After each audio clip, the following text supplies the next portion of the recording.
Welcome back to the Wine and Dime Pod, the podcast where we drink wine and talk hoops. I'm Chris and that's Lyndsay, and we are in double Chris mode. Two Chris's for the same low price. We have Chris Pennant here, decked out in all White Sox gear for those of y'all that are doing audio only. Looking celebratory, not as miserable as last time I saw him post about the White Sox. Yeah, you saw that. I forgot.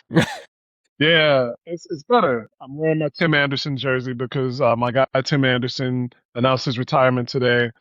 Which is complicated, sad but complicated. But on the whole, the White Sox are doing way better. So it's been a more enjoyable summer down here in Chicago.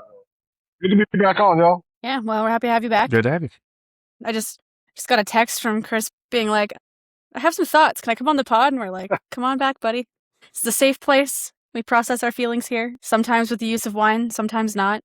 But we always, we provide a safe space. So we're happy to have you back.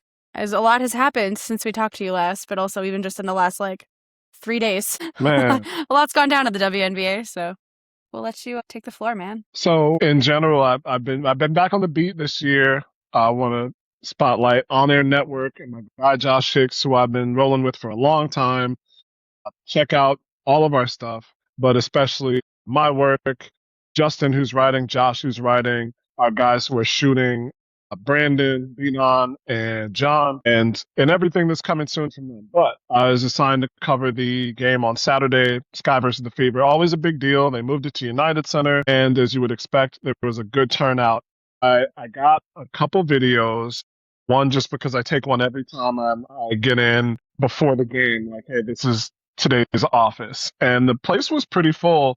There were people sitting upstairs in the 300 level, which is meaningful because it's steep as hell up there. And I am not typically a fan. So there were people who made sure that they wanted to get a ticket for this game. Secondarily, the word came maybe a week or so before that there were going to be some people at the game outside on behalf of Sophie Cunningham. So y'all have already talked about the Sophie Cunningham stuff. I don't want to rehash it any more than I have to, but there were people from such groups as Democrats for Informed Attitudes About Gender, whatever that acronym is supposed to mean, and people with signs that said Democrats for Sophie, lesbians for Sophie, girls should be girls and boys should be boys and whatnot. And there was maybe 15, 20 of them, and I talked to a couple of them as in my capacity as a journalist, and to say that their arguments were wholly would be putting it mildly, but that's more from my, I guess, opinion and knowledge base. The other protest, I won't call it a counter protest, was there across a couple of police cars. They had a megaphone, and they were more kinetic, chants, slogans, all that. But the difference was they did not want to talk to me at all. Nobody wanted to talk on the record, which I found odd and a little disconcerting. So that was my mood going into the game. Outside of just wanting the Sky to win, pretty much, I was amazed at how tense it felt already with both the pro-Sophie fans, the anti-Sophie fans, the general Caitlin Clark of it all, the Chicago versus Indiana. And then the inevitable moment happened that just seemed like it had to happen, that Sophie got fouled on a breakout by Dejanay Carrington. Live, having grown up in the 90s, I would have called it a technical foul, probably a flagrant one. But the shock and immediate aftermath was probably the most bloodthirsty feeling I've had at any professional basketball game or any sporting event, really. And I've been to White Sox Cubs a lot in the bleachers, and I sit in the bleachers because there's guaranteed to be a fight. This felt different. This felt like people's lives are on the line. This felt like a culmination of good versus evil. This felt like a moral teleport, aside from people just, putting up the T signs and all that. And I left. I'd been to a wedding the night before, so I was a little exhausted and a little hungover, but I just felt bad I felt sick about that whole vibe. So I bounced at halftime and watched the rest of the game up at Babe Shorts Sports Bar. Shout out to Babe. Shout out to Nora McConnell-Johnson. And Nora actually came with her wife afterwards, and she told me that she had gotten into it with some Indiana fans who came wearing a sign that said lesbians for Sophie. And they were going back and forth on how, this isn't going to affect us at all. And Nora's like, well, you know who they're coming for now. Snapshot of it is, I know it's not going to happen, but I've been covering this league for about 9, 10 years now, and there's never been a season where it was just about basketball. Even 90% about basketball. As I came on in 2015. The very next year, you know who got in office. 3 years after that, we're talking about George Floyd, Jacob up in Milwaukee, T-shirts in Atlanta, Kelly Loeffler, all that shit. And throughout the whole has been the debate about salaries and whose play is worth whose time and whatever. So it's forget Sophie, forget all that. At some point, I just want this to be about hoops. I want the conversation to be about hoop. Who can hoop? Who's not hooping? Who is hooping? And if you look at it from that perspective, the only reason that we're talking about Sophie is this. We're not talking about her 6 points per game average. Lexi Hall had a better game than her. Michaela Timpson, who I did not know anything about before coming in, was hooping. She was out there hooping. We know what Kelsey Mitchell was doing. She was hooping. Caitlin Clark had 11 assists. She was hooping. She was complaining. She got a tech rescinded that probably should have been a tech on anybody else, but she was hooping. Monique Billings was hooping. All these people were out there like playing ball. Dejanay was playing her ass off before this. She had everybody but her was hooping, it sounds like. Everybody was hooping. Except Sophie's, except Magasol, bro. We talked about this on the last pod about how she averages like 8 points a game, and her whole shtick just really feels like she's pulling the Ennis Cantor parachute of like trying to set herself up for a Fox News job later. And all of the comments on TikTok just called me a jealous lesbian. So that was pretty funny. Yeah, some variation of jealous lesbian, buzzcut lesbian, or they were quoting stats about how lesbian marriages end in like a 75% divorce rate. And I was like, I don't even know how that's relevant, but sure. People weren't being very nice. She's not even married. Like, I don't know. Yeah, no, people were super mean. But I guess all lesbians get married? Well, there are a lot of... We for sure rent U-Hauls. No, I know. Biggest demographic of U-Haul renter, I think. But that would be more fair to say. Yeah, anyways, it was pretty wild. I actually had to shut the comments on Instagram because this one dude commented 5 times in a row. And it was like, you feel like you're going to be you're going to be a problem. So I just actually locked the comments, which I hate doing. But at some point, I'm like, this isn't productive. Anyways, no, I think like the whole... It's funny too what you said about like just not being about the basketball. Like Bill Simmons had a big thing about this today too, and I'm not a big Bill Simmons fan, but I didn't really like disagree with what he was saying. I think my one sort of interesting challenge though is like when people say we just want to talk about basketball, I do think that borders a little bit though on also ignoring like the history of the league being an activist league. And so there's like a larger conversation about like what that means, because I do think that the basketball has been completely overshadowed this season by Sophie, but I think part of the issue is that a lot of the people who typically have been activists haven't said much, or the people who are supportive of it haven't said much either, like the PA's statement being pretty weak and like things like that. And it's a really like muddy area, and it definitely has taken over, and I think also we've seen that a lot with Caitlin because of the energy that the oxygen that gets taken up in the room by her fans. Her vibes are horrendous right now. So bad. Just fucking awful vibes. Oh, Caitlin is also being chewed up and spit out by the people who largely have supported her over the last few years because she hasn't said anything supporting Sophie. And now they want something to rally behind. So it's an interesting space for Caitlin Clark to exist in right now. But yeah, I agree, though, that it's too bad, unfortunately, that we're talking more about this. So it just sucks that we're talking more about a player who averages 8 points a game than Olivia Miles or, any of that stuff. And it is disappointing. But I also just get a little bit like nervous about the discourse of like, well, we can't, only talk about basketball, because it does, to me, a little bit undersell like the amount of work that's been done in the league and the fact that like that so many of the women are openly queer. That wasn't the case a long time ago. There was a big fight for that even, right? To be accepted as an openly queer league. So I don't think the league can ever be something that, and Sydney Colson, I think, probably said the best on it, where it was like, it can never be just about basketball. It never will be. But at the same time, there's probably some more nuance in the conversation that needs to take place, and also probably some more fighting to kind of keep the league what it was in terms of like the activism could go along with the basketball. Because I think the basketball was a much bigger story. Like the George Floyd stuff, I think, is a really great example, because I remember that was Sabrina's rookie season, and there was like the bubble and everything, and like there was a ton of talk about the basketball actually happening in the bubble on top of all of the really great activism stuff that was taking place. So I feel like that was like kind of almost like the peak of the balance. And that's not just to say that's just because it agrees with my politics. I think that in these cases, it's like we're objectively fighting for someone's rights. And I think that's something that's worth talking about, and that I sometimes wish NBA players would talk about more, rather than signing endorsements with people like companies that are actively harming their own fans and things like that. So I don't know. That's just like my take on it, but I get it. I do wish sometimes it was definitely more about the basketball. Like I wish we could just talk about Olivia Miles and talk about the Fever actually being kind of a fun team, because they are when they're hooping. I mean, Kelsey Mitchell's incredible. Yeah. And they can be a fun team to watch, but It feels like I there's don't know. almost like a foul air that's just kind of like settling over like the league discourse in general right now. Like I went to a game last weekend as well. I was at Connecticut Sun and the Phoenix Mercury. And this is like the sunset season. So last season in Connecticut, Alyssa Thomas was there. They honored her, put her jersey up, did like a little ceremony for her.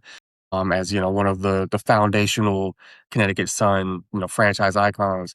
And I'm sitting there and I'm watching the game, and I'm like, I can feel the Clarkization of like people's like, not, it's not Clark's fault, it's not her ideas, but you know what I mean. That sort of supporter base, I can feel that in the air, because like there was a play where I believe Dewana Bonner got like elbowed in the face, right? And I hear some fan behind me go, "She deserved every bit of it." Or I'll hear like, the complaints that I heard from the crowd about Alyssa Thomas, or like the shit that I would hear after foul calls and this and that. And it was just like, or like somebody was talking about Aaliyah Edwards. They were like, "Oh, I don't like her with the blonde." And someone's like, "I don't like her with anything." And I'm like, God damn, why is everyone so negative? Like, what is all this It feels foul energy? And I've been to multiple Sun games over multiple seasons, because like my family's been in the New England area for a minute. I had never experienced the atmosphere being like this. Like it had always been a more positive space to be in. This was the first time I went, and I was like, why is everyone being so nasty?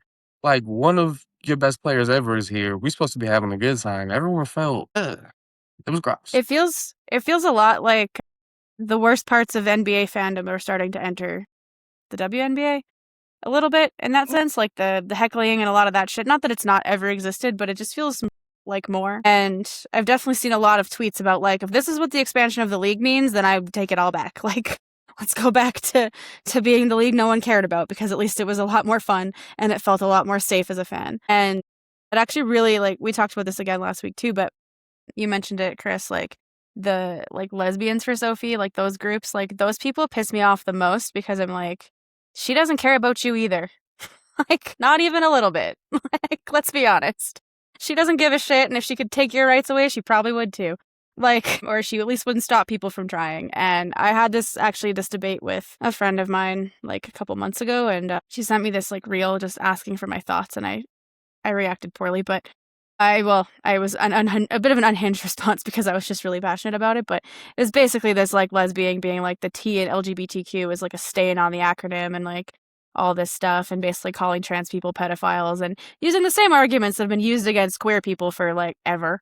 And so I'm like, and if this particular person who was speaking was like some lesbian, I think she's like in her 60s or 70s, so she's kind of older, and I'm like, honey, those were the same arguments that kept you out of everything. Like, what are you doing? What are we doing Same shit here? they said about gay men for like 100 years, man. Like, it's is. Like, drag queens still get that shit. And it's like, those arguments were used against you, and you're out here just using, like, just recycling the same shit? Like, come on.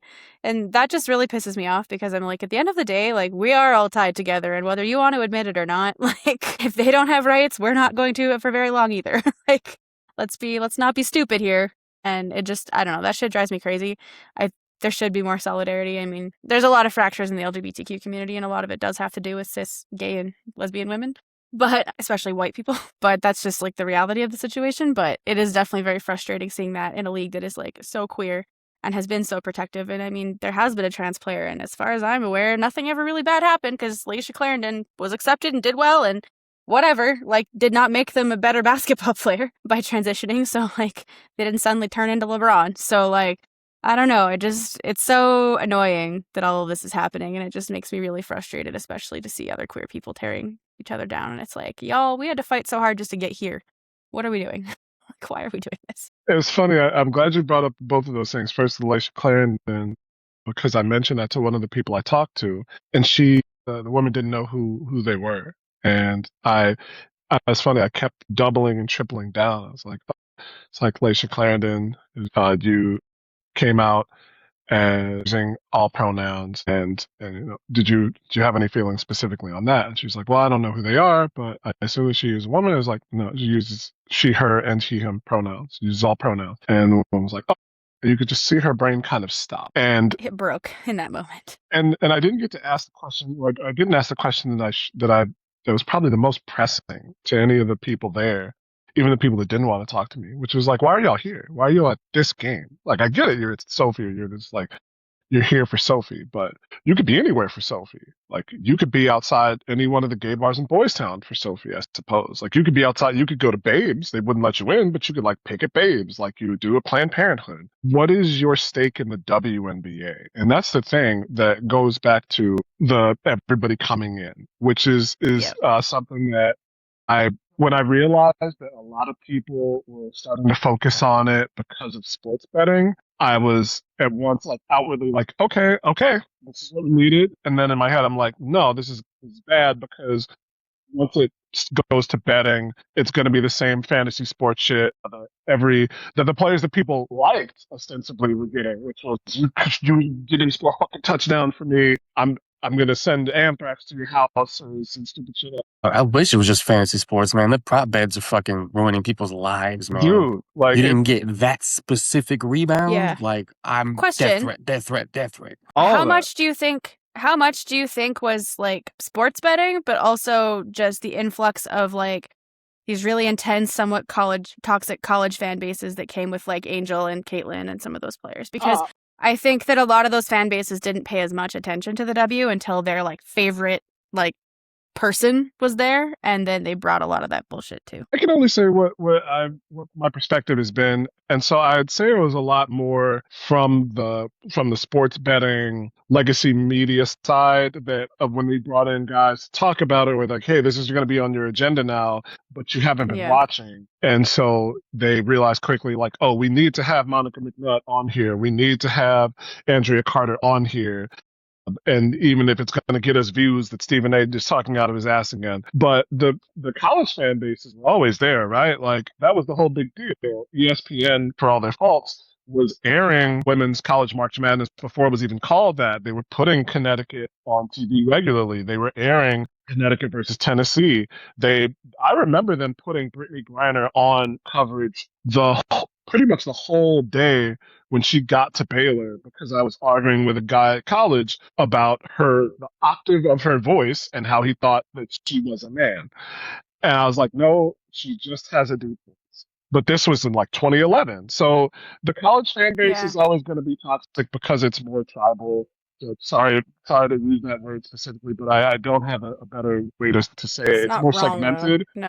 And there is a place for that. It's pomp and circumstance and your alma mater and all that. But I think the people who glommed onto that to make it more of like to get their time in the sunlight and like the scam and influencer culture now. I think that is more what we're seeing with the influx of Clark fans. That's fair. Because it's been kind of my understanding, like my access to women's college basketball has been relatively limited by being north of the border. And so, but my understanding has sort of largely been that like there's only been a handful of college fan bases that really ever followed into the WNBA, Connecticut and Tennessee being two of them because they have the most players. And then now South Carolina has for the last like 10 years or so. But before Caitlyn and Angel, my understanding was that there might have been a handful of fans who followed a player like Brittany Griner or Sylvia Fowles or somebody into the league from those colleges like LSU or wherever. But as a whole, their entire fan bases weren't like as locked in on the W as now with a player like Angel and a player like Caitlyn, who kind of became like a totem for those fan bases, and in some ways the worst parts of them. But yeah, that's kind of been my understanding of the situation, is that there's always been obviously lots of college support, but like a lot more college fans. The W finally got what they wanted, and that more college fans are finally following the W into the league, or following their players into the league. But I think the connection, I think the timing, you're right, though, in general, is probably the biggest thing with just influencer culture, and then also the sports betting stuff. Like the sports betting just went legal in Alberta like a couple weeks ago, and I've never seen more sports betting ads in my entire life. anywhere. Like billboards, every single podcast, radio ad, everything is about how sports betting is live in Alberta. And I'm like, oh my God, this province has enough problems. This cannot be good for us. You're about There's to see no way. so many Kevin Hart ads. I cannot tell you. Lord, if they start taking odds on separation, we're all screwed. I'm sure Kelsey's doing that. Oh, I bet you it's got to be. Kevin Hart's phone don't have an N or an O on it, man. You don't No. turn down shit. He is Nah, the him and Shaq. Shaq taking every bag. Yeah, there it is. See? Yeah, no bag that I haven't. There's no bag they haven't seen that they're like, nope, don't need that. I will say for Shaq, I used to make fun of him for the constant ads all the time, but apparently he has a personal policy of like, I don't do ads for things normal people can't afford. So I do respect that. It's only shit that broke people like me can buy. But Kevin Honestly, Hart, man, any commercial. And Giannis is starting to turn that way too, where he's like, let me just invest in this gambling company, and you're like, oh, okay. It's like the spokesperson for was it Kelsey or Polymarket? One of the fucking two, man. Kelsey. It's like a look. Wow. Not ideal. Yeah. No. I know he's got a lot of kids, but I think he's got enough money that he'll be okay. Giannis got that many kids? You know what? That makes sense. I'm pretty sure he's not Phillip Rivers yet, and if Phillip Rivers can do this without needing sports betting money, then anyone can do it. Isn't Phillip Rivers one of those religions where betting is illegal? It feels like he is. I actually don't know. I just know that he has a zillion kids and doesn't swear, so his trash talk is weirdly wholesome. That's really all I know. I feel like he might be part of some niche religion that I just don't even know about. Like, you know what I mean? I actually think he's not. Of all the people, I actually think he's not. It's a lot of other quarterbacks I'm pretty sure are, but I feel like for some reason he isn't. He's just your average evangelical, but I could be wrong. I don't know. I'm Catholic. Anyways, Giannis will be fine. NBA salaries are higher than NFL salaries anyway. He's what? Roman Catholic, says What'd Google. You say? Roman Catholic. Well, that tracks why. That's why he has so many kids. He's a Catholic. They don't fuck with Catholic. contraception, so They just don't believe in fucking spread the good news. No, we do fuck with drinking. We do fuck with drinking, betting, every other sin, but we don't fuck. We don't fuck with contraception. Apparently, that's what I've been told. Literally. My church has not. Literally, my church has not accepted me, so I'm out. But Pope Bob is making me more interested again. My man, Chicago Pope Bob. My man, Nova Pope. I love that guy. They're saying he's the Dante DiVincenzo of the Vatican. Yeah, man. Oh my God. He's definitely, I'm sure, got... that man, I bet you he has a jumper. And I bet it's actually not bad. When? I don't know. He grew up in the 60s. There's probably a lot of sandlot baseball, and the Bulls weren't really on it. So True. Throws a mean I bet you he's... I bet you he's organizing, like, baseball games at the Vatican or something. He's, like, teaching cardinals how to play. He's like, okay, you stand over there. Could I do a quick aside? I don't know if I got to say this to y'all before. We're all about quick asides, so please. So when I was growing up, pastors rotate through parishes, right? So we had the same two guys for a long time. The guy who just did Saturday Mass by that time because he was older, Father Sheridan, deep voice, White Sox fan, like cool dude, but I didn't see him all that much. Father Duras did the Sunday morning, and he was like regular parish priest. As much as I know. Did you go to a Catholic church, sir? Yeah, I grew up here. Yeah, nice. That's cool. Oh, I didn't know that. That's awesome. So when I was like 9, maybe, we got this guy in Father Bob who was a Cubs fan, and that wasn't a big deal, right? I was like, okay, he seems like an all right dude. Guess I can accept him. He's a Cubs fan. But my mom could not stand him because he would work sports into all of his sermons. And she was like, why are we talking about baseball or football at church? In church, and she was very upset. So as much as when the news broke, I was wished I could have called her and been like, yo, remember we used to talk about this and you said it would never happen and now it happened and he's from Dalton? I wonder if she would be like, you can't talk about the White Sox in his sermon. Probably. I love that. It's a woman of principle. See, my grandma also is a huge baseball fan, and she loves that the Pope is into baseball. She's a huge Catholic, and she's like, when he first got announced as Pope and whatever, and I was asking her what she thought of him, and I'm like, he likes baseball. Do you know that? She's like, what? And I was like, yeah, he loves baseball. And she's like, that's awesome. It's super funny. And honestly, the number of photos of him just holding baseball bats is kind of the greatest collection of photos on the internet, because it's none of them are AI. He looks really menacing with those bats. He's gonna beat up a heretic. Had to drive those Protestants off some corners back in the day. Yeah. No, I respect it. It's great. But I don't even remember what we were talking about before. But God damn it. Pope Bob, he'll do that every time. Shit. Anyways, and WNBA, back to that. The It was sports betting. sports what it betting. was. Yeah, no, I do feel like the sports betting has made everything worse for everyone in general.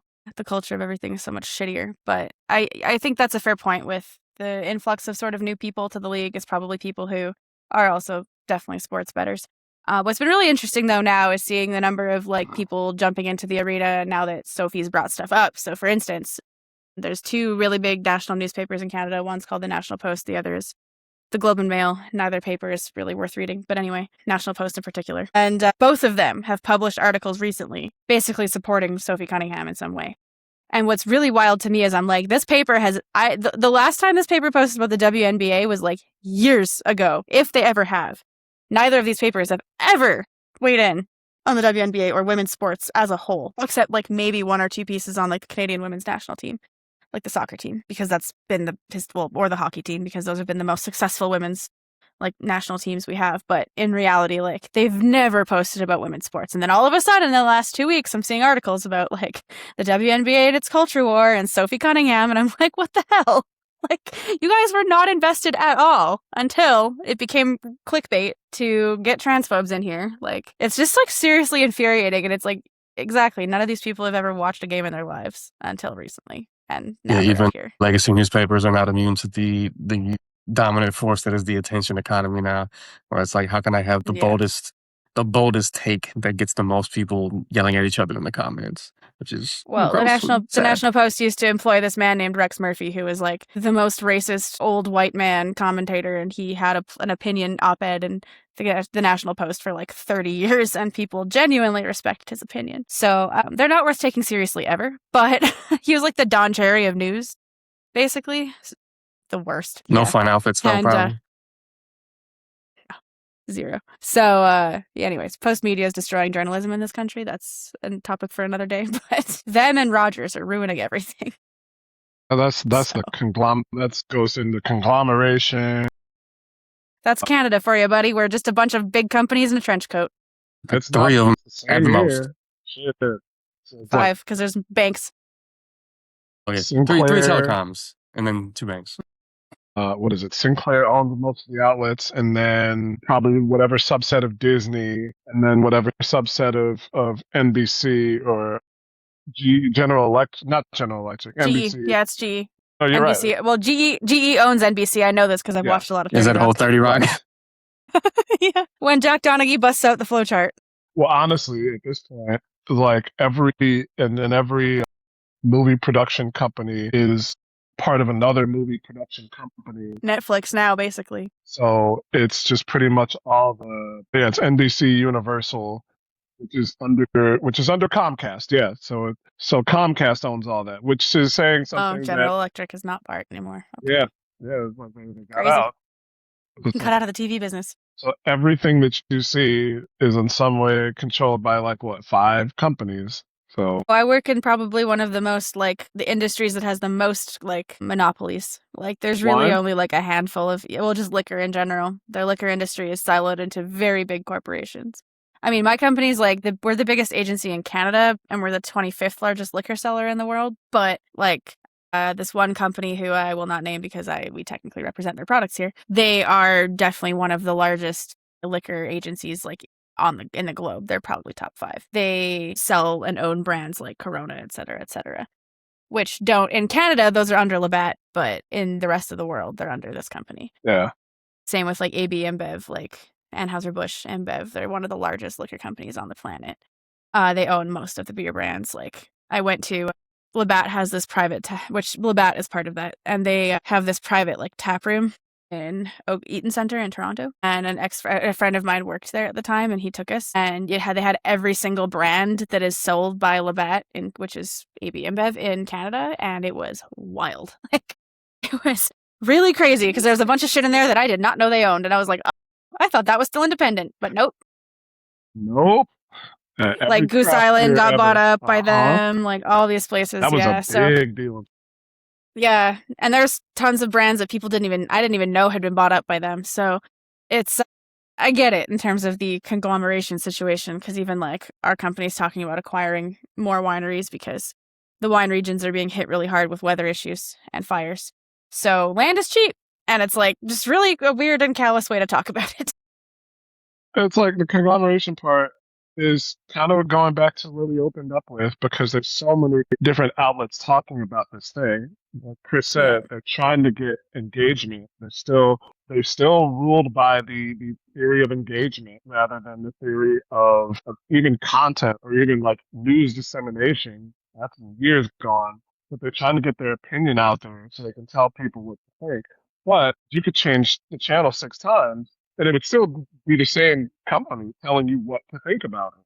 And even online, it is just this issue is difficult because I think it is two-sided, but some of these issues should be dealt with nuance, but there's no room for nuance. And I need to yell my opinion at you very loudly so you only hear that. And then you come back to my channel, like and subscribe. And that's one of the things that bugs me about it the most. Like I could already tell like how many people in the crowd, rather than having firsthand experiences or at least studious secondhand experiences with the issue that they were mad about, they're actually versed on it rather than, well, Riley Gaines or somebody such Riley Gaines surrogate or J.K. Rowling or whoever the fuck told me what to think about. And that's what bugged me when the people were like, we don't want to comment, we don't want to talk on the record, we don't want to talk to media, because at least you have a chance to get your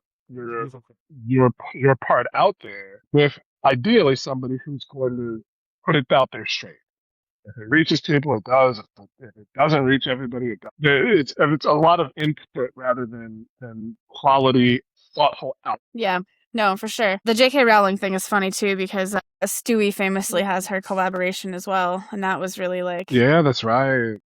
Kind of interesting. Actually, Tim Hortons in Canada is weirdly partnering with J.K. Rowling and Harry Potter to make like a whole line of Harry Potter stuff. And yeah. And I saw it in the paper.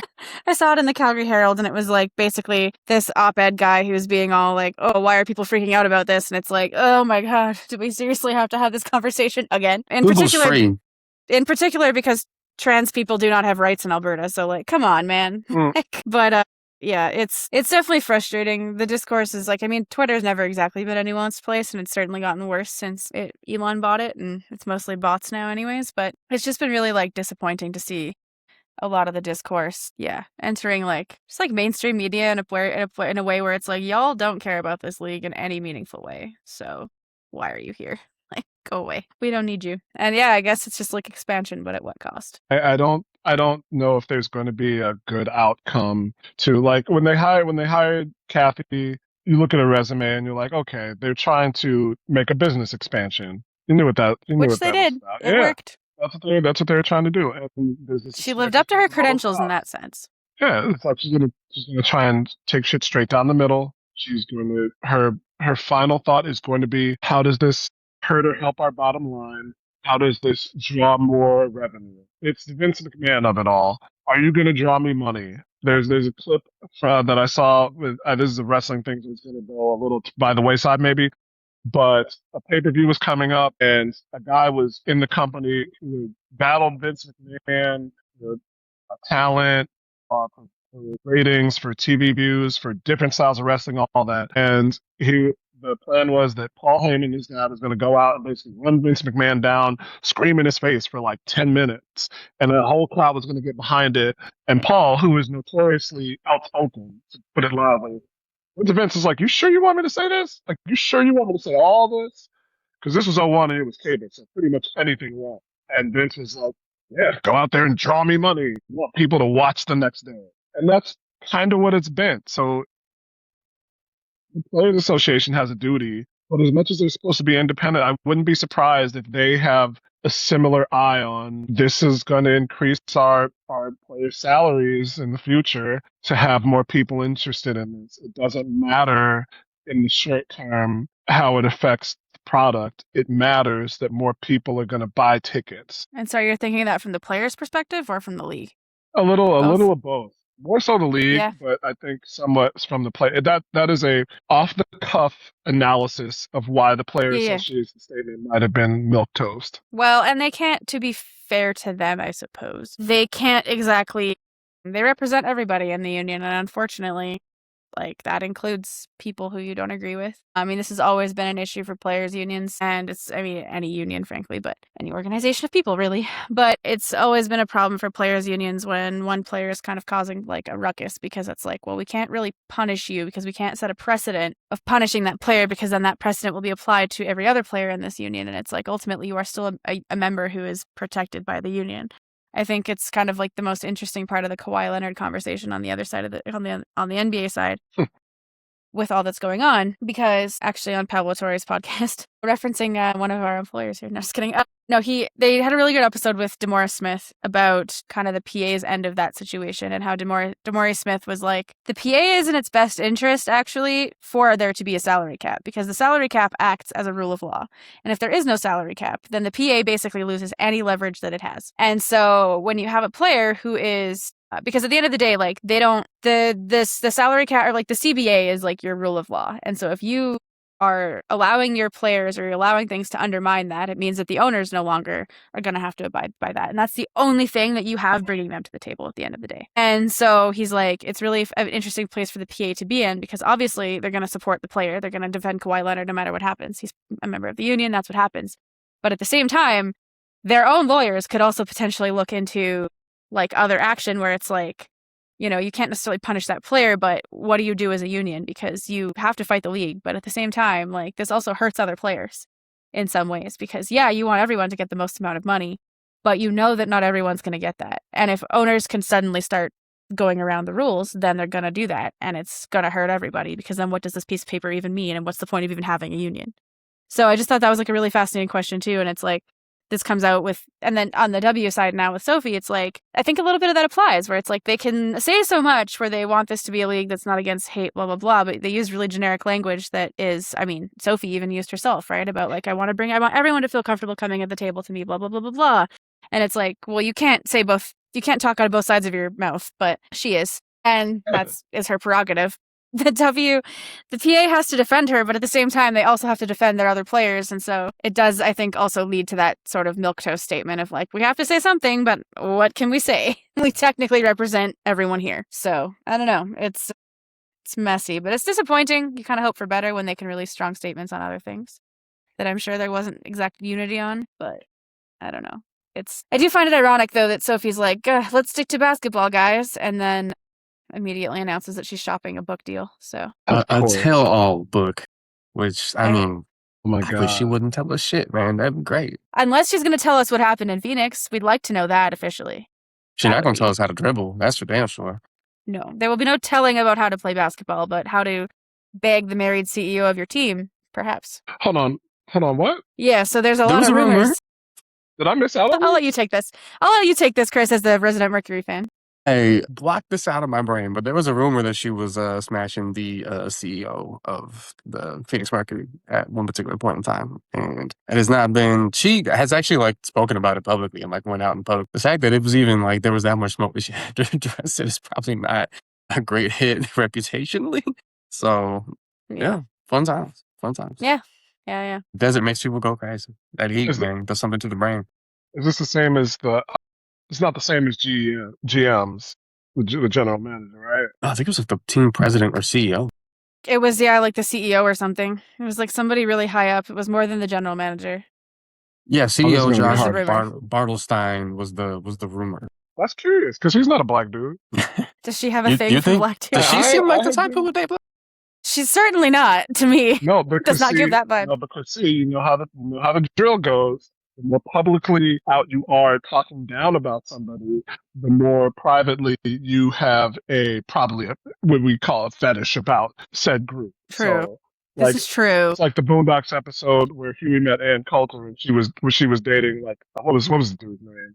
That one. It was like his name was like Tyrone or something. Yeah, I don't doubt that she has that, but I don't think public level relationships. I think there might be a level of shame on the other end. Like, hey, we can't. Yeah. There's like the Tupac thing. Like, I was letting my people down, dating Madonna. Also, I'm not gonna lie to you. Being from Missouri, I don't think any self-respecting black man's gonna date her. But I could be wrong. There's a lot in the non-self-respecting category. Yeah, there's a lot. Fair enough. There's a lot of dark. Fair enough. A lot of people like that in general. Yeah, fair enough. Yeah. Well, I mean, Emmanuel Acho was out there showing his whole ass on Twitter today, so. What else does he do? Wild Griffin III the milkman. He may not be available, but there's others. He's not alone. Yeah, you're not wrong. You're not wrong. Oh boy. Officer Yeah, Tatum, no. he might be. He might. Be, he How you gonna might. embarrass his wife like that, man? Talk about every time he posts a picture of them, it's man, ooh, that's that white woman. I can't stand Man. him. I'm If I was so her, I'd glad we actually whooped his just- ass when he was at Baylor. I'm so Yeah. glad we beat him. Yeah, the Heisman more my ass. the more he talks, the more I'm like, man, I liked you when I didn't know what you had to say. Some people Yeah. are really cool until they literally open their mouth at all. Yeah. I thought he was the dopest quarterback when he came in the league. Man, Yeah. shit. Yeah. And it's not that I'm saying people don't have the right to say those things. I'm just like, I didn't need to hear it personally. I was And good I didn't until need then. to know. That's I between felt you and differently. God, man. Yeah, I felt differently about you until I do that. Now I know, and I can't unhear it. Speak to your Yeah. therapist about it. Don't speak to me. Yeah, I'm good. Turn off the record. The record button has an off button. It turns off. You don't have to be on live in your car at all It's times. fast. Yeah, no, for sure. The whole like Dejanay the white privilege thing too. Like I kind of missed what some of that even was, but I was like, she's Yeah. probably not wrong. I will say she got her money's worth on that foul. Yes, she did. She sure did. Like, there's no denying that it's a foul and like a hard foul. Like there was no like that was a hard foul. There's no two ways about that. But like Yo, the reaction was that's it. Wow. That's some kind of flagrant. Well, and especially one, my- two, whatever. One of the them. irony for me though is everybody's standing up for Sophie when like all these same people were like, oh, she's the enforcer for Caitlyn. And she's also done this sort of shit to people. I mean, like the JC Sheldon clip, like she bodied her. That's Grabbed the her by thing. the neck. Like, come on, man. That's what somebody brought up. That's that, and I thought that was important when I was talking to my friend Nora after the game at her bar. I did not see that game where Sophie just out and out tackled JC Sheldon. And the clip that I saw that was analyzing like Dejanay's comment was like, yeah, it was a hard foul. Yeah, did she deserve to get ejected? Yeah, it's like all of these things are true, but the white privilege of it comes from this play last year where Yeah. did Sophie get a foul? Did Sophie get fouled? Did Sophie get ejected? Guess who also got ejected? JC Sheldon for swinging at Sophie and hitting her in the face.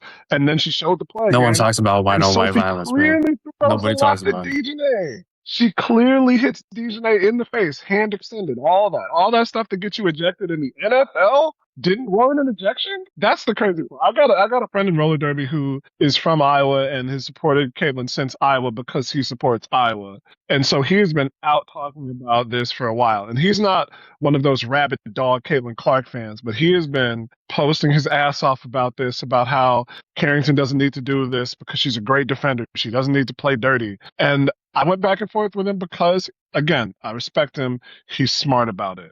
I was It's a like, reasonable conversation, at least. Yeah. yes. And I was like, the white privilege of it might be because, like, you can say that all this is true.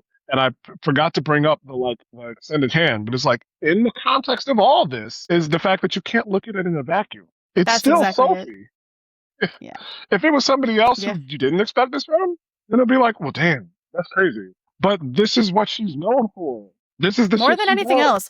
Like, when she was in Phoenix, I think everyone kind of knew her as, like, you know, just that 3-and-D kind of, like, wing, whatever, like, before she kind of really got on anyone's radar. And then all the kind of mega stuff was, like, a thing while she was in Phoenix, but, you know, people could kind of ignore it because whatever. But Yeah, it wasn't as loud. yeah, like, whatever. And she went to Mizzou. There's some tweets. It's like, well, okay, but that tracks. Nothing surprising, right?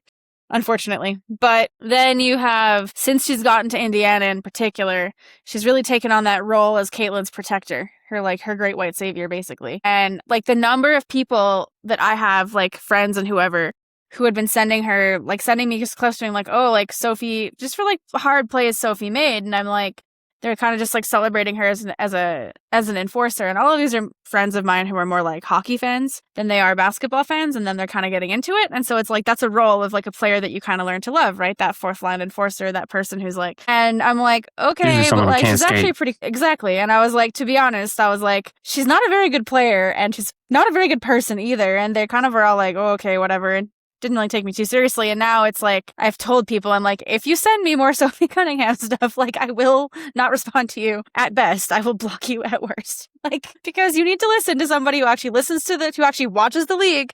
You sending me this shit is almost traumatizing because I'm like, there's a big problem here. Like, I cannot mess with this player.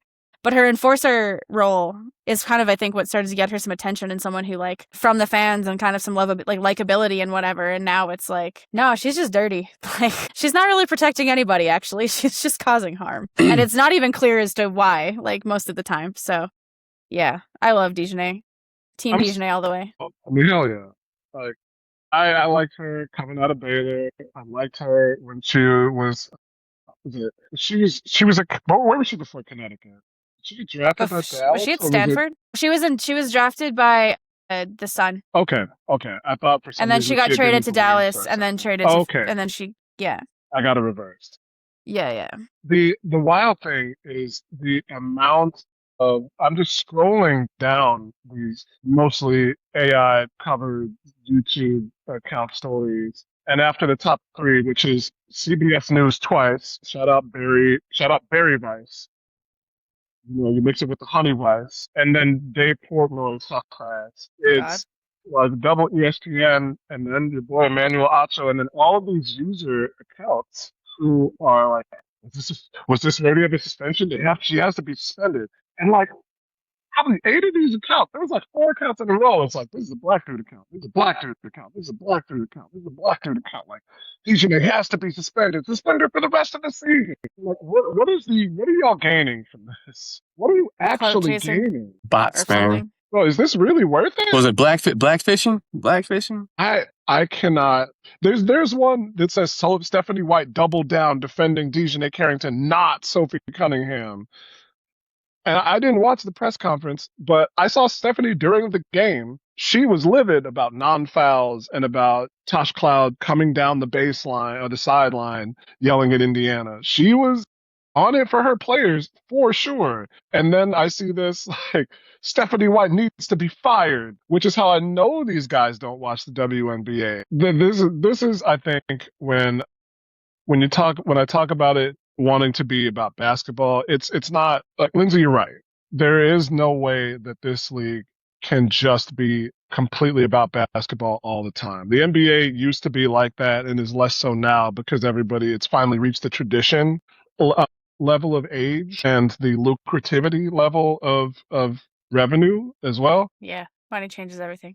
But I want to be at a point where the players don't have to defend their existence as a professional athlete every 100%. other week for something that they did, whether it is not passing to somebody or fouling somebody or doing something that's happened on a basketball court 11 million times and, you know, nobody really talks about it. That's the thing that I really want. That's the thing that I really want.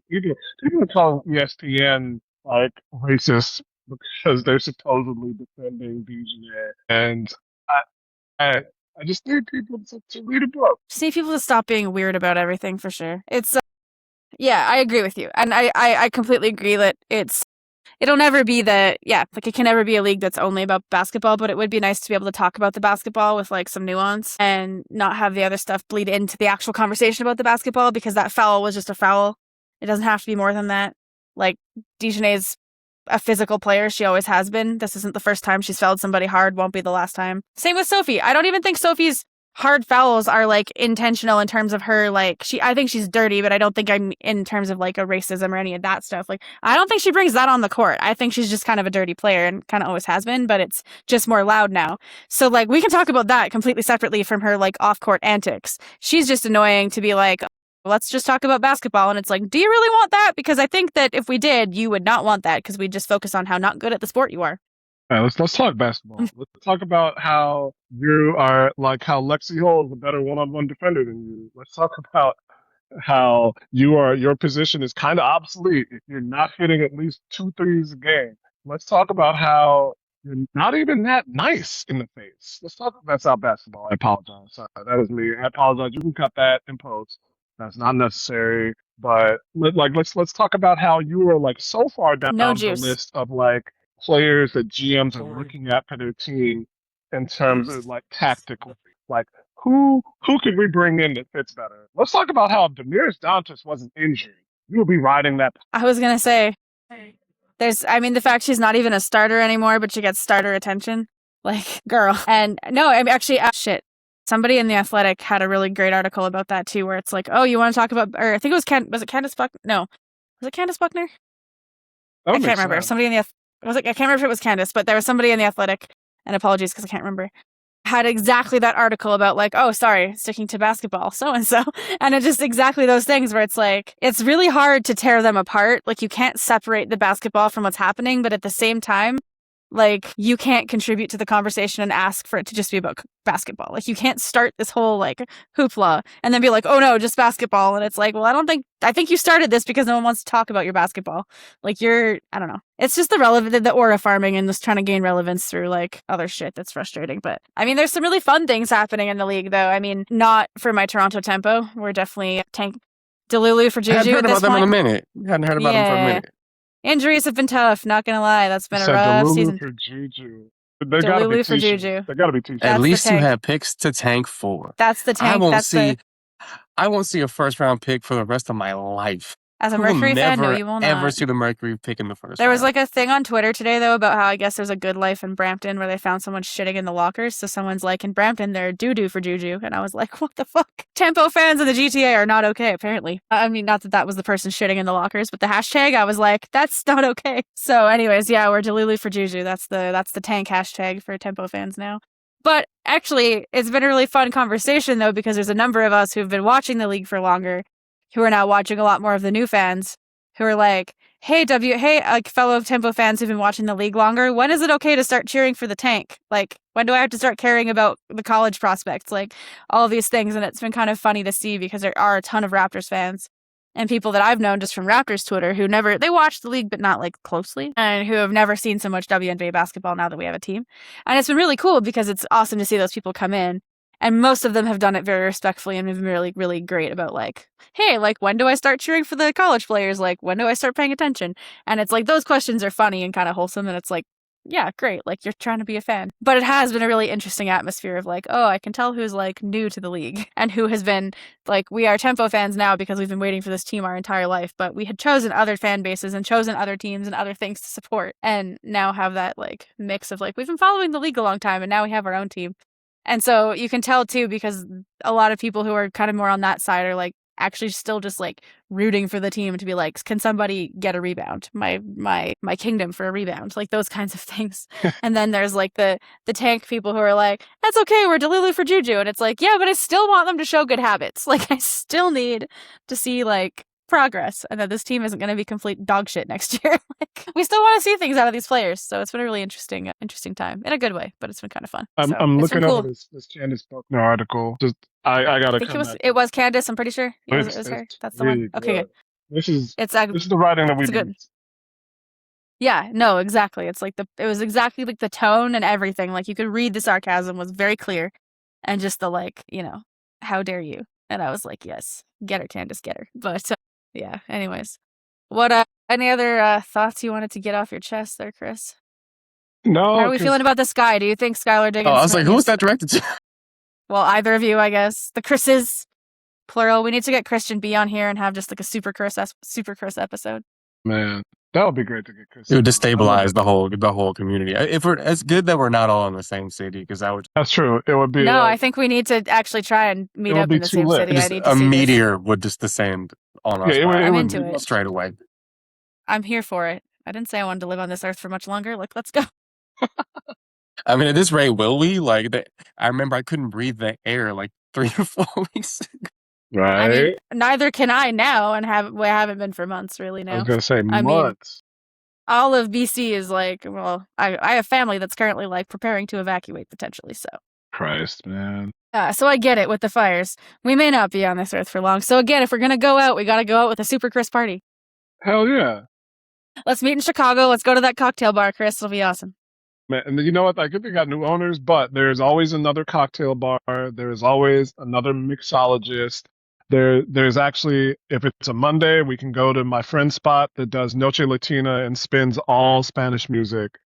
Hell yeah. Well, I'll even splurge on some champagne for the occasion for everybody, We'll drink some good shit. All the Chris's and me just tagging along. Me and a gang of Chris's. with the sky and the basketball end, it's funny. I think they finally found something that is addition by subtraction, and the Daily W Sports has been real quiet lately, at least on my Instagram feed because of it. But Yeah. I don't think that at this point, when you're six back of an A spot and every team in the playoffs is above 500, I don't see them being able to make it. The runway's too short. And Yeah. I kind of feel bad for Tyler Marsh. Like I've been out of the loop for a couple years before this, and so just coming in this year and meeting him, he seems like just a basketball coach that doesn't necessarily have the panache or savvy to be out front. And He looks like a former child actor, like one of those like Gary Coleman types, and then grew up and grew facial hair, but he still looks like he's like 10, 11 years old. he just has a smallish round head. That's not his fault. He's probably actually tall, but he projects He's 5'3". he's not that tall. He's not that short, but he's not that tall. I'll say that. Having stood next to him and in front of him, he's not extra tall. Cheryl Miller is probably taller. I'll say that. But I just don't think that he galvanizes the players as much. I think he's a guy that when he gets angry, he gets a little quiet. And like I know what that's like. And for the most part, I think that they assembled a good squad, especially once they brought Natasha Cloud in.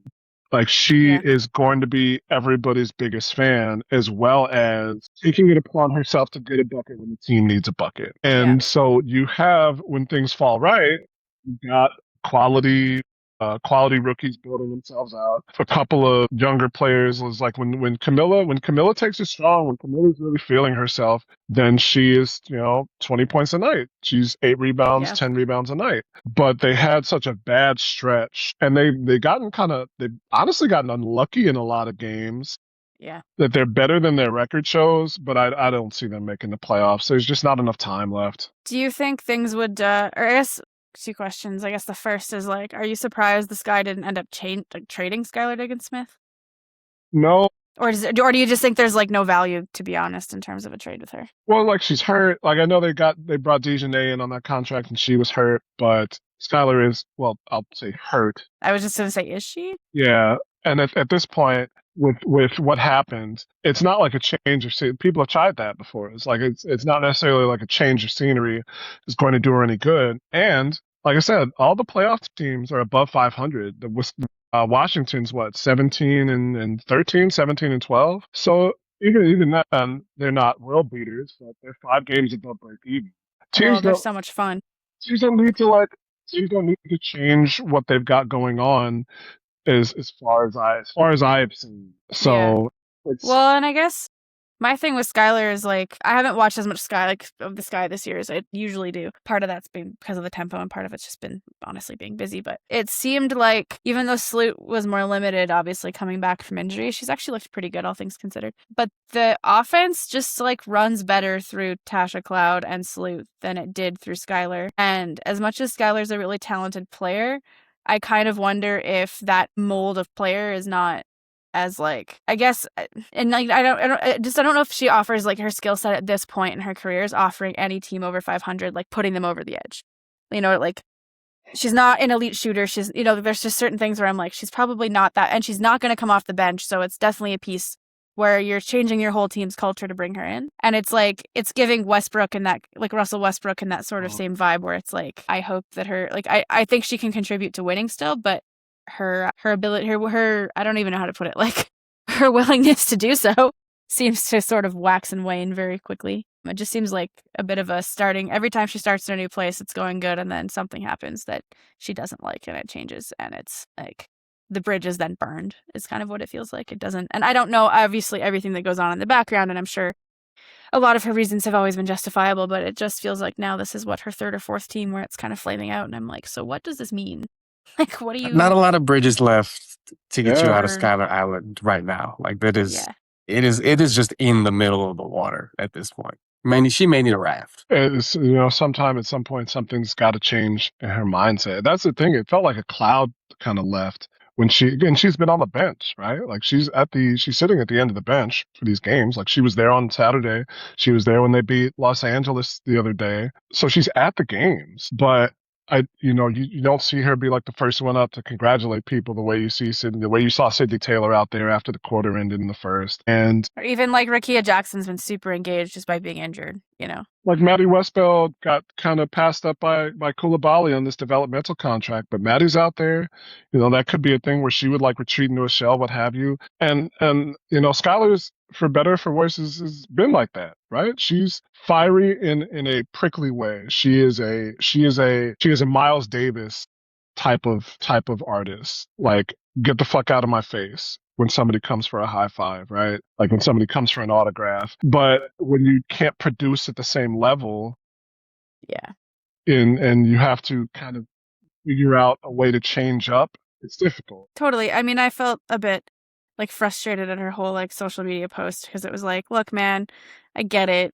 Obviously things didn't go the way you wanted to, but it's like a lot of people sacrificed also. I mean, Rakia Jackson sacrificed her whole ass ICL. So like if we're going to talk about like sacrifice, like everybody did. You're not the only one who's sacrificing anything or something, Everybody's sacrificing something to be on this team or to make something work. So like let's not pretend you're the only one. And I think that kind of thing, it just like, and I mean, I honestly, like, I'm not ever in a position to really criticize players for doing what they want to do. They're way more talented than me, obviously. They made the league and I didn't. But there's also a point when it's like, if you are the leader you claim to be, then doing this kind of stuff doesn't exactly showcase that. Like if I was in that locker room, I'd be like, what the hell, man? Like I get you're frustrated, but also like, what? Like why are you throwing us under the bus? Like, and that kind of stuff. Like, it'd just be really frustrating, right? It's frustrating as a fan because it's like, I know she's mercurial and like kind of a difficult personality, and like, that's okay. Those players often work out and it's totally fine. But it's just kind of like, what needs to happen for you to like realize that maybe you aren't the same player that you used to be, and like, there's a reason for everything. And I don't know if there was just like a conversation that didn't happen that needed to happen properly or like what, I don't know, but definitely a very strange situation. I was a little surprised she wasn't traded, but I think that that's probably a matter of just value more than anything else. I think you're right. No team is going to like upend. No. Or it wasn't worth it for the like third round pick or something, like you may as well just let her walk or something like that. Maybe this is I don't even know her contract situation, but maybe this is the light that clicks on. And that's a tough conversation for anybody to have about anything that they feel like they're really good at. But I play softball with these old guys and I talk to them all the time, and they have to. There's a point where you realize it's like, oh, I'm not as fast as I was. I can't hit the ball as far as I was talking to my guy actually who pitches for my old softball team a couple years back. If y'all have ever seen any Serengeti hip hop videos on YouTube, it's that guy. And so he would play softball every year, and he's like, yeah, I used to be able to hit the ball a mile, and it's like, now I can't do it. And the man can't run. His vision's getting a little worse. And it's a difficult thing to tell yourself.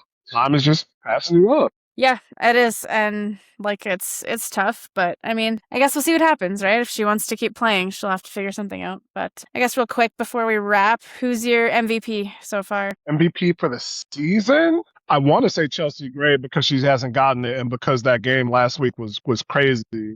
My guy texted me, who actually does follow this league with some degree of integrity, and he was like, Chelsea Gray is like, I was like, she's like that, man. She just is like that. She's a killer. And that would make up for me accidentally voting Asia's All-Star Game MVP Commissioner's Cup as Commissioner's Cup MVP when they sent us the ballots before the fourth quarter when Chelsea Gray won the game. Thanks, Mario Hernandez. Thanks, Mario.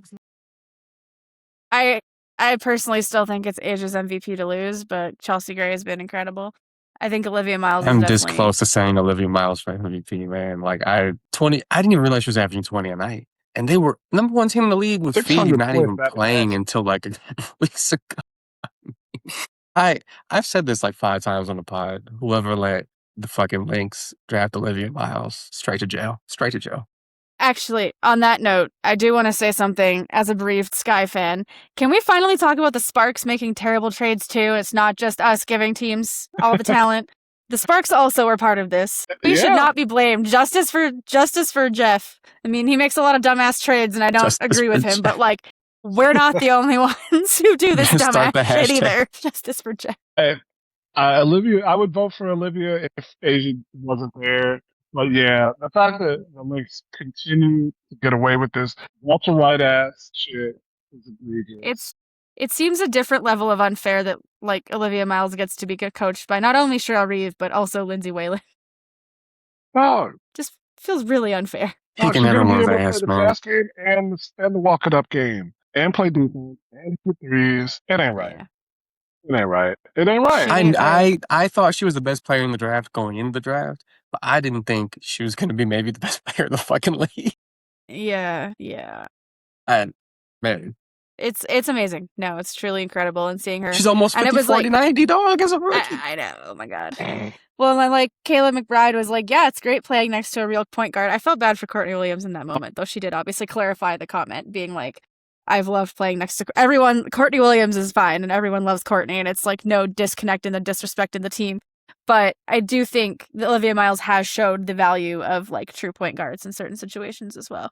And because she plays like a true point guard and not like this kind of modern hybrid scoring guard that's sort of taking over the league, like she's actually a true point guard. And it's pretty fun to see and kind of scary. But last question, because I just want to talk about the Mystics because they're really, really fun. They're like she's first in the links in scoring, first in assists, and third in rebounds. what? 4.7 boards 50, a 40, game. 90 as a lead ball handler, damn near, man. That's 56% effective. cold. She's so cold. Well, I hate it. look at these nicknames. The spectacle. That's a fire. That's a sick nickname. It's yeah, so it's the dope. best nickname. I thought It's so nicknames were dope. dead in sports, man. So like Yeah. Alicia Gray just got her own signature goggles. I really hope Olivia Miles gets some because that's actually like, Yes.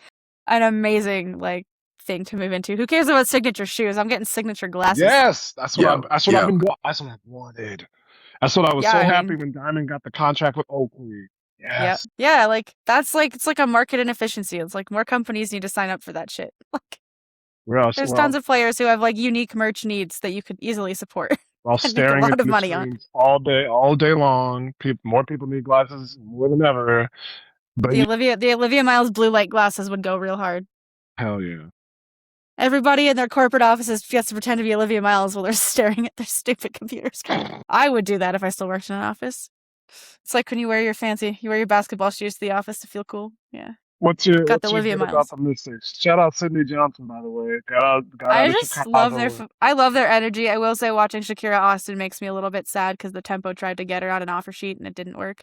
Kind of pissed the Mystics matched it because God, she's so good. But I'm just like loving their whole vibe is just very fun. I love that they just got Benijah and she looks like the mom at an AAU tournament on the team. It's amazing. Sydney Johnson's vibes are also very fun. I mean, when he literally just like dove headfirst into the locker room, I was like, what is wrong with you, sir? You're going to break in half. I'm concerned for your old body. Like my body hurts and I'm a lot younger than you. But I don't know. I think that they're really fun and I think they're going to be a big headache for whoever they face in the first round of the playoffs. They got Michaela playing consistent ball, which they couldn't quite seem to do in Chicago. So that kind of cements it for me. Outside of Shakira and Kiki and so on and so on, they got Michaela up around 10 points a game, and she can guard 3 positions. So yep, no, they're super fun. I think they're going to be a headache for. I think they're one of the most fun teams to watch in the league right now, and definitely like. I love a good young team that's showing a lot of like just like that on the precipice of being something amazing. And you could see it last year. You're like the tides are turning here. Like this team is going to be really good. They just need kind of one more thing. They need, and then they got Lauren Betts, which was kind of crazy. And I think she's had a fairly quiet rookie season, but that's okay. They don't need her to have a super big one either. And I'm still really sad we couldn't get Shakira Austin because she's been great. I'm happy that we got Anissa Morrow. I'll take it. that's true. Hoping the change in scenery helps Anissa. She fits with what Sandy's going to do. So. Also, got to take a victory lap that Sandy Brondello was not the problem in New York. She wasn't the problem in Phoenix either. No. Why do people keep letting Sandy Brondello go? Sandy Brondello, not the problem. Going to be the name of her memoir. That's her. Yeah. I mean, It wasn't the Australian my national fault. team. It wasn't my fault is correct. I really like Sandy, but anyways, any other final thoughts from either of you want to talk about before we wrap this bad boy up? I enjoy watching Kelsey Plum play ball. It's not going to help us at all, but it's fun. She's Do cool. you think she's going to resign? Do you think you have any chance of resigning her? I think the most appropriate outcome would be for her to just be like, man, this team kind of sucks, and just leave it in free agencies. We've assembled a team where Seems every likely. player of Bounce. consequence is like 30 plus. Yeah. Seems And more likely. We're than gonna not, sign to be her honest. we're gonna sign her to a supermax when she's about to be like 32, like 5'8". Like she's still hooping, but And Yeah. this is the W. When You she's can play 36, for, what's that going to you look can be like? effective till you're 40. Yeah. Her style on defense, though. How do you feel about girl dad, Nate Tibbetts? Because, there's been a lot of interesting discussions on Twitter where it's everyone's coming for Tyler, but no one wants to talk about the girl dad or what's his face in New York, making some baffling coaching choices. It feels like I gotta assume that Matt Ishbia and Nick Uran have some sort of we don't fire coaches mid-season policy with the Mercury. I don't remember if they've done it with the Suns or not. I think they may have done it once, but or that might have been pre-Matt actually. But I think It was they might pre-Matt just be because of the Vogel made mind. it the whole way. Didn't Vanessa Yeah, I was gonna Nygaard say, get I let think. go mid-season? Or are you talking about the Suns? Sorry. Well, Yeah, no, I think Nygaard that was did get let pre-Matt go, too. but that was pre-Matt. It was before Ishbia bought the team. Yeah. Yeah, I think they just might, because the only way, I don't see any other reason that he still has his job other than they don't do mid-season firings as a general practice. Because it I seems feel like they the just vibes, don't. it seems like the players like him, but it's that doesn't seem like it would be enough to save your job in this situation because you went from being in the finals to Yeah, and there's been 2 seasons of, man, the players seem to really respect him and like him, but team sucks. And then 1 season of, wow, we made the fucking finals. It's been a little up and down. Maybe it's gonna be an on year off year thing like the Cam Newton Panthers. Maybe next year we'll run to the conference championship or something like that. But it's not gonna fucking happen. Everybody is a step worse than they were last season. I do think it's also just a larger conversation about Alyssa Thomas and her effectiveness as the entire offense. She's incredible, but Yeah. there's now a long history of a team not necessarily getting over the hump when that's the case because Connecticut also famously had that issue. They have not found a big that fully works with her this year. For one, Tasha Mack has kind of taken half a step back, and when she's been on the court, just 2 complete non-shooters, it has just not looked good at all. And so without Westbell as that stretch big, they turned to Linskins, who slow-footed, also not shooting well, not really doing any of the stretch big stuff that Westbell had done. And then they've gone straight all the way to Bonner starting at center and just not playing any bigs at all. Yeah. And it's being you know what? We're going to get out rebounded by a trillion. And Bonner is going to have to guard people 40, 50 pounds heavier than her and get worn out in her late 30s. And it's she's had some good games, but dog, she ain't supposed to be doing that. Why are they making her do this shit? She was never supposed to do that, and especially not now. No. Yeah. I feel like the Satu loss definitely also hurts more than people want to I mean, not that she has been particularly healthy, but I think that her skill set being so unique did definitely open up a level of spacing, and it kind of allowed a player like Tasha Mack to be on the floor with someone like Alyssa Thomas, and you can kind of make up for having less shooting because Satu just does so much. And I feel like Kalia Copper took a bit of a step back this year. She hasn't been as good either. She's been struggling this year. She's still amazing, but she's struggled a bit. So it's some combination of, I think, roster construction and also just everyone sucking comparatively. Everybody is a year older and a little bit less good. Thomas isn't. She still had some really good games. She's still a good playmaker. Blah blah blah. Turnovers are shot up. She's not the dominant force on defense that she has been, and she's not as forceful against the rim. She's passing up a lot of those, this is a 45, 50% type of proposition at the rim to kick it out. And I'm some of those she would have just muscled through in the past, and I think she might be aware that she's a little bit less. And Copper obviously still has games where she's unstoppable, but has had plenty more where she's been very stoppable.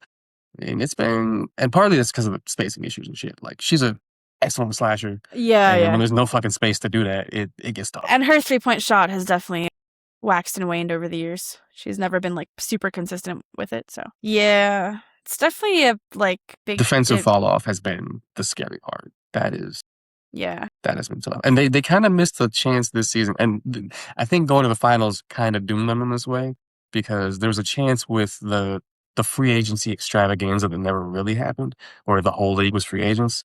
Phoenix being an attractive destination, the facilities, the blah, blah, blah, blah, blah. There was a chance to be we're going to flip everything and just boom, boom, boom, completely remade the team. But when you've just made the finals, you're not going to fucking do that. Yeah, you're going to run it back. It's the greatest lie you ever tell yourself. And this happens all the time. As a fan of Vancouver Canucks hockey, this happens to us all the time. Why would you do that to yourself? Why would you do that? Blame my mother. Anyway. Better being a Flames fan, I guess. Yeah. Mm-hmm. Anyways, I don't have to share a fan base with rigged pigs, I guess. Anyways, they've ruined my life enough. No, but the Canucks do this every time where we'll get within we'll just get within like, like spitting distance of competent, and then we convince ourselves that, oh, we can do, like the bubble year made it to the conference finals. It's like we had no business being in the conference finals. And then, we the owner gets impatient, we hamstring the team and start all over 5 years later, and it's like, God damn it. So I think it's like the greatest lie you ever tell yourself when you just make it that little bit too far. And as a Rangers fan, that is exactly how we operate. So I can relate.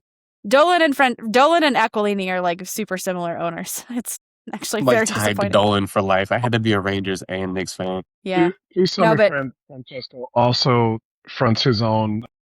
I actually don't know, but I hope so. Now I'm gonna go look into that. He sucks. I know that. I know I don't like him. I don't know if he also has his own terrible music group, but I sort of hope he does now. Yeah, I know he's useless as an owner, though. Not a good owner.